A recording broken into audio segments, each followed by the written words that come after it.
So hi guys, welcome to Crazy Burger. Back in 2020, Blaze Entertainment released the Evercade handheld, obviously with its unique physical cartridge based on all those retro sort of style games.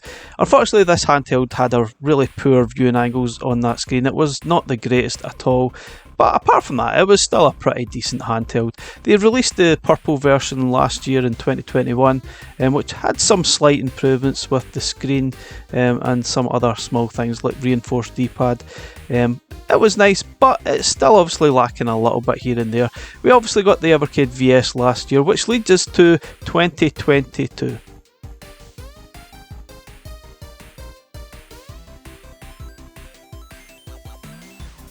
So here we have the Evercade EXP, which is due for release November 2022. Obviously, give or take some delays, that might just happen. We're not really sure at the moment. So you've obviously got the extra shoulder buttons, you've got that high resolution IPS screen, which should make a massive difference to those viewing angles that we've just talked about with the original. And you've got that built-in Wi-Fi, which should be a game changer for updating your firmware updates. Maybe some secret games added here and there, which should be really cool. Really looking forward to it. Obviously, it's got that Tate mode for playing your vertical games, which will make a massive difference because playing some of these games on the original is just impossible and unplayable. So in this video, I'm going to be looking at a few things, some of the games included with the XP, upcoming games, and other things besides. And don't forget, there are a massive back catalogue of maybe 300 plus games, 30 plus carts as well if you are starting out your collection. So Blaze actually introduced some sneak previews of the sort of early design models and a few other things there, some interesting stuff. And this is the actual case that comes in. You can even fit your original sort of Evercade handheld in there. They've released some footage of some of the games playing, and obviously you can see here this is the Namco collection. They will be playable on your Evercade EXP. So courtesy of the Discord channel that Blaze run, there is some footage here of some of the EXP games in action. Obviously you can see you've got your hidden games that can be unlocked, you've got the Capcom, and you've obviously got a cart that's inserted in some of the upcoming games. It does look really nice and very responsive there on the screen. The screen does look pretty sharp, and here's some of the sort of games running. Obviously this is mercs, but obviously you can switch the screen, you can play this in Tate mode, and it makes a massive difference, as you can see. Utilise that full screen pretty much and play these games as they were really meant to be played. You can't really play these any other way because it's pretty much unplayable. As you see, you've got some menu options here. You've got your save screen as usual. It looks really nice. I'm really looking forward to that. They also unveiled this extra sort of coin limit mode that you can activate on your arcade games. If you want a coin limit, you can just put that in if you're doing some sort of challenge, for example. Personally, I'm never going to use this mode. Obviously, you got competition mode as well, which you can use, which we've seen on the recent update to the VS, which means that you can actually save using the in-game save states. But obviously you've got your coin limit there, so if you're doing some sort of challenge, that could be quite cool. If you want to try and finish the game using maybe only 2 or 3 credits, that's fine. Personally, it's not for me. I'm not going to use that. I don't see the point of it. I am going to absolutely add as many coins as I possibly can to finish that game. I do not care. Not really interested in the competition mode either, but I know there's plenty of people out there that are interested. Also, there's those hidden games that are probably carried over from the VS. There are 4 games that are shown on the screen here, and there's probably another couple besides. They are really good games. It's really nice that you'll be able to unlock these. This is Fairy Fire, which is a kind of a Defender clone, which would be really nice on your handheld. It was really good fun. Also, I believe another one of these that we're going to get is Hummings, which is going to utilise that vertical aspect. Tate mode, I think it'll be perfect on the handheld, so it'll be really nice. You'll probably need to unlock them using the usual button combinations. Now don't forget, this is what the collections are. We've got the white one, which is the standard one. It comes with the Irem collection and Capcom collections built in. You've also got the black version, but that is probably sold out at present. Now obviously both versions will have the 18 built-in games from Capcom. Unfortunately, yep, it's not on a cart, so that's going to be a little bit of a bugbear for a lot of people. But at present, we're getting these built in on your new Evercade EXP.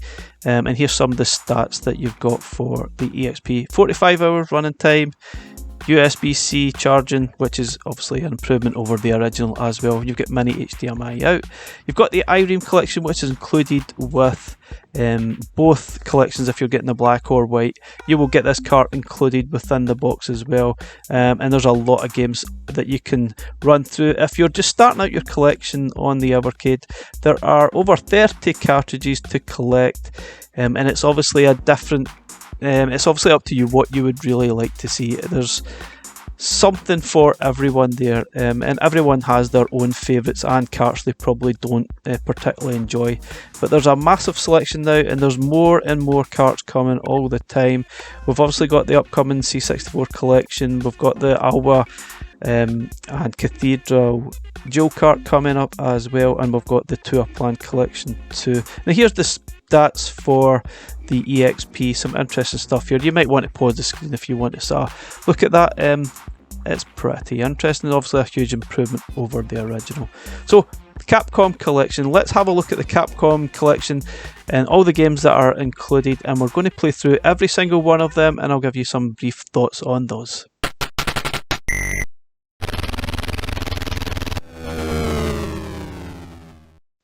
Okay, so we're starting with 1942, the obviously vertical shooter, which it's not my favourite one of the sort of shooters on this list, but it's still really good.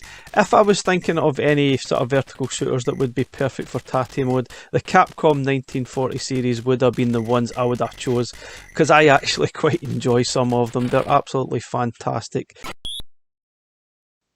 Okay, so on to 1943, which you can see it's looking a little bit graphically better, and we've got the added sort of a energy meter at the bottom instead of a one-hit kill scenario. So you've got that, you can maybe take a few hits before you actually die, which I'm all for. Absolutely love that, makes my life a little bit easier when playing sort of shoot 'em ups. Okay guys, here we are with 1944. Can you obviously tell from the graphics here that we've leaped ahead again. A lot more detail, a lot more going on, a lot more explosions, etc. And this is definitely my favourite of the bunch. It's absolutely fantastic to play. You've obviously got that energy meter as well, they've kept that on. There's so much going on in this game, it's absolutely fun, fantastic stuff to play. Okay guys, moving on to Bionic Commando, which is a kind of a platformer. And you've obviously got this bionic arm which you can use to hit enemies and sort of climb your way up through the levels. You know, it's not bad. I think it's got some control issues when I was playing here. I just felt it was a little bit sticky here and then. It was difficult to actually aim the bionic arm.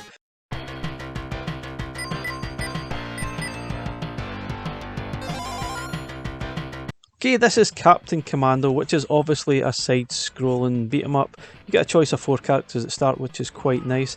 Now, what a sort of interesting point here is there's a lot of 2-player games on the collections here that we've got from Capcom, and there's obviously no way of playing 2 players on the EXP unless Evercade come up with some way of sort of linking 2 XPs together, or maybe connecting an external sort of joypad or something to be able to do that, because a lot of these games are crying out for 2-player action.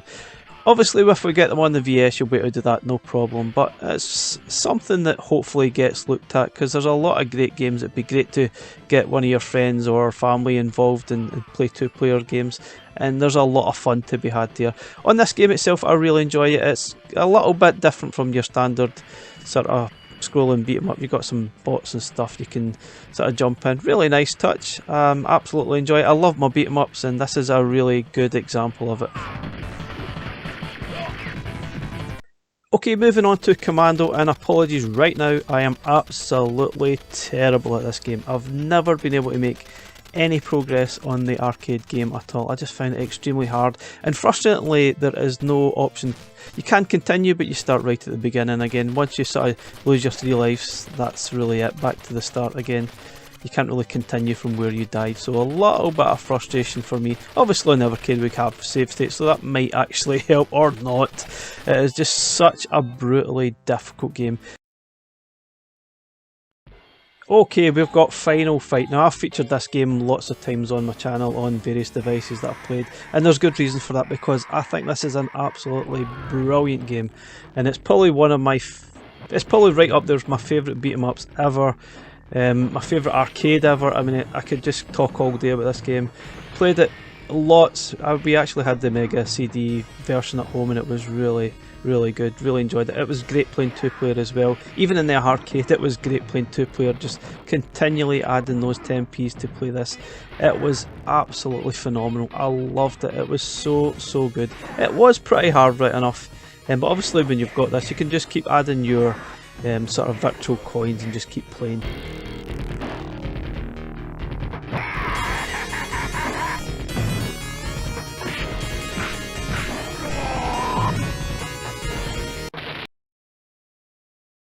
Okay guys, here we have Forgotten Worlds, which I first played many years ago on the C64 on a Capcom collection of sorts. And it was tricky to control at the time, if I recall, and really quite hard because of that. Now I'm really intrigued to how Blaze are actually going to sort of map the controls, because as you can see here, your player floats, you can shoot, and you can also rotate your player clockwise or anti-clockwise. So not sure how that's going to work on the Evercade. I think ideally you'd probably want the sort of button mapping to be sort of mapped to the shoulder buttons, where the shoulder buttons would sort of rotate the player around as you're shooting. That might be the best way. If they don't do that, I reckon that could be a nightmare to actually play. It's such a fun game, but if you don't get those controls right, it could be an absolute nightmare. The classic Ghouls and Ghosts. There's no doubt this is an absolutely fantastic classic game which I played in the arcades back in the day, on the C64, on the NES, basically everything. But there's no doubt the arcade version, it's absolutely solid stuff. Really difficult. Looks amazing, plays great, but it is just unbelievably tough. Okay, this is Legendary Wings, which is probably the first game on the collection that I've never heard of, never played. And obviously if you look at it, it's kind of just like a re-imaging of the 1942, sort of 43 sort of vertical shoot 'em ups. And it's just as hard as 1942, it's pretty tough. It's almost the same game, practically just with different graphics, to be honest.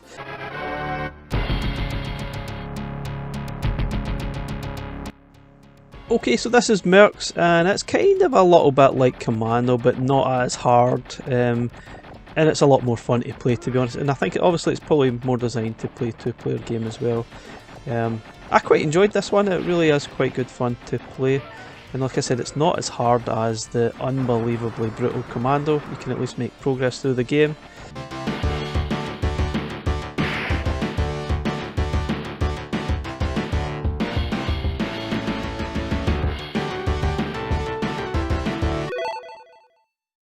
So amazingly, we've got Street Fighter 2 Hyper Fighting on the Evercade. Amazing. We've probably been looking for this game for the last couple of years. I think everyone would have been clamouring for this, especially with the VS coming out and playing 2-player game. But unfortunately, we can only play 1-player game at the present stage.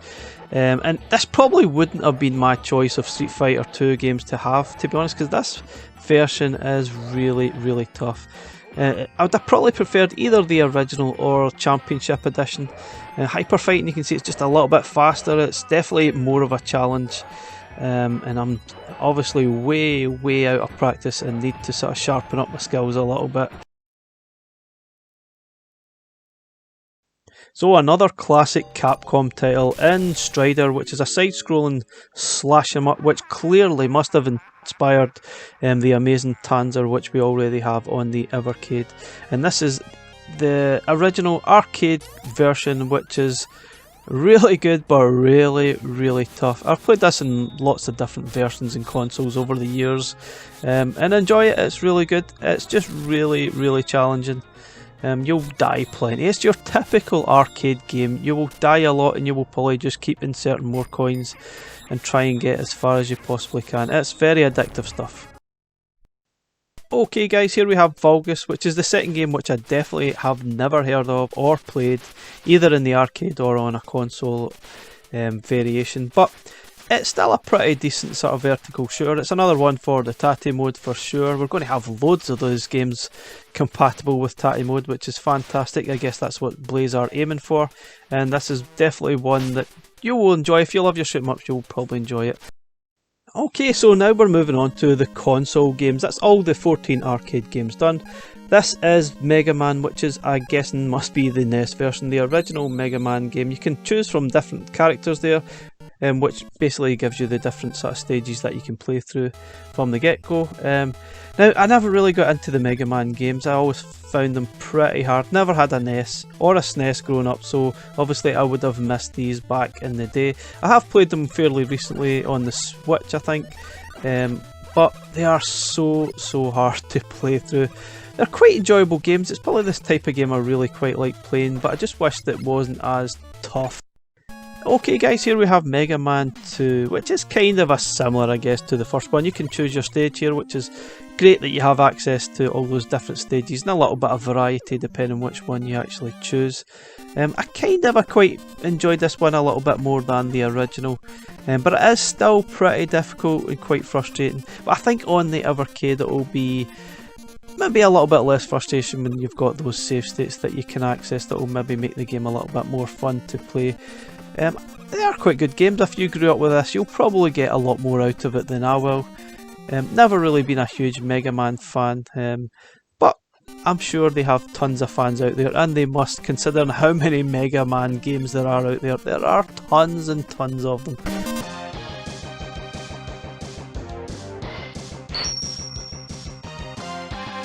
Okay, we have Mega Man X or 10, I don't really know how you would say it, most likely Mega Man X. And this is the SNES version. You can see it's graphically more advanced than the NES version that we have. And it's more fun to play. I can certainly feel there's more control over the character. I really enjoyed this one. It wasn't quite as frustrating, maybe not quite as difficult either. I'll definitely be giving this one a full play on the EXP. Absolutely fantastic fun.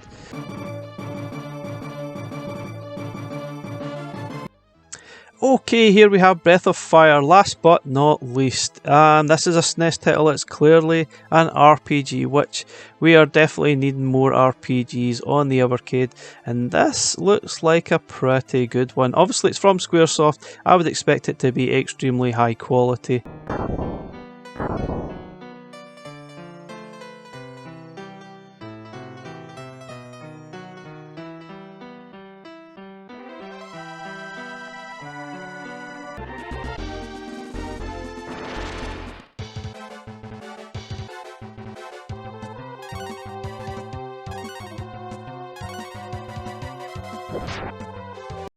Okay guys, also included in your box you'll have the Irem collection, and let's have a look at all these games now. Okay guys, going to start with R-Type, probably the most famous and iconic game of the actual cart. Is it the best shoot 'em up of all time? It might be one of them, it might be up there, but it is notoriously difficult. I do remember this being released in pretty much every format back in the day. I remember playing the Commodore 64 version and pretty much not being very good at that either. Not my favourite genre, but there's no doubt this is a very good game. You can continue obviously with it being arcade, but it really sends you back to checkpoints rather than continuing from where you left off, so you still need to be pretty good at it. It certainly has a good challenge to it. You can obviously charge up your weapon by holding down the fire button. You can have these collectibles that will assist you in your fight, and it's definitely very good. Obviously you can see there's some alien vibes going on here, which is kind of cool. The graphics are really nice.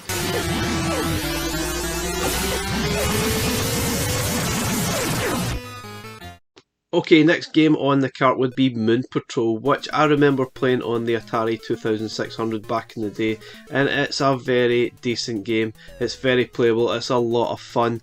Obviously you've got your jump button to sort of jump over the sort of holes or chasms and obstacles that get pretty much through into your path. You can fire at obstacles as well to take them out, and you can obviously fire above at all the UFOs that are trying to take you out.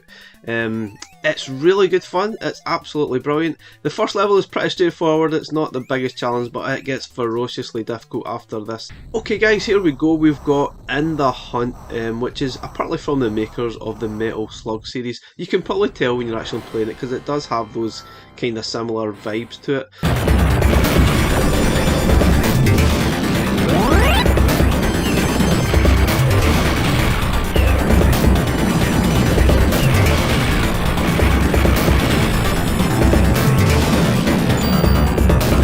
Okay, next game we have Battle Chopper. So it's another kind of a shoot 'em up. It's not a traditional shoot 'em up. You kind of got options. You need to destroy blocks above and below to collect a lot of the sort of, it looks like gems, and it basically translates into money as you're going through the level. It's another decent looking game and kind of fun, but I found this one extremely frustrating and pretty difficult. Obviously you just got infinite continues, you can just keep playing on, but I found that the enemies just keep respawning all the time. You really have no peace and quiet. You basically, these little helicopters just keep appearing all the time and you just don't get any peace. You really have to just get on with it rather than trying to take them all out, because they will keep on coming. So you destroy the blocks above and below, and you sort of collect these gems for some money. You can sort of land on the surface below and sort of drop your bombs and die spectacularly as well. You know what, it's really good, but I found it really tough. It got really frustrating, and as much as it looks good and plays nice, I just got a little bit frustrated playing this and probably swore quite a lot of times, which obviously I'm not going to put in the channel because that would just not be good. But still a fun little game, and it's obviously got a huge challenge there, so it's not bad at all, just pretty frustrating. Okay, next we have Lightning Swords, which I've actually really enjoyed this one. It's a bit like Ninja Spirit, Shinobi, Strider, that kind of thing, and it's really decent. I really enjoyed this one. It's maybe a little bit repetitive because you're really just going through the levels, jumping, slashing away at the enemies that just keep on appearing. Your usual kind of arcade coin guzzler type of thing, but you know, it's a lot of fun. It's my type of game. I really like a good platform sort of game, and I got kind of a Mega Drive vibes from it due to the sort of sound bites that was coming from the game, which was a bit weird for me. Even though it's an arcade game, it kind of felt as if I was probably playing a Mega Drive game. If you just sort of listen to the sound bites, they sound a lot familiar to a lot of the stuff we've seen on the Renovation Collection, for example. Okay guys, last but by no means least, it's 10 Yard Fight, which quite clearly it's an American football game. That's not a bad thing because we need a little bit of variety on this cart. I think this is definitely switching it up a little bit. A strange inclusion maybe, considering it's nothing like the other games, but that's not a bad thing because this is actually pretty decent. It obviously has a slight John Madden feel to the actual play, although it doesn't have that kind of variety that game has. But it's still actually really good fun to play. You're pretty much fighting against the clock here. You've got 60 seconds to try and make your way up the field and get that touchdown.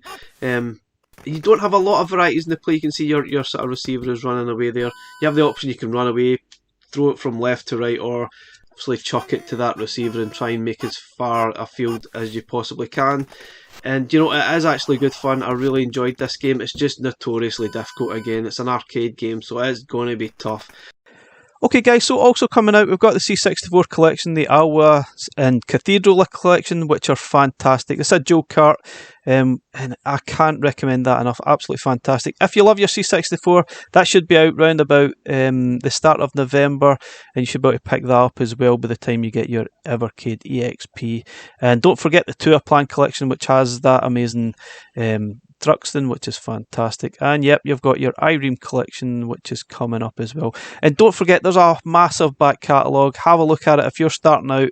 There is some great stuff. Also, there's Indie Heroes coming at some point. There's no release date yet, but we are expecting that perhaps at the end of the year.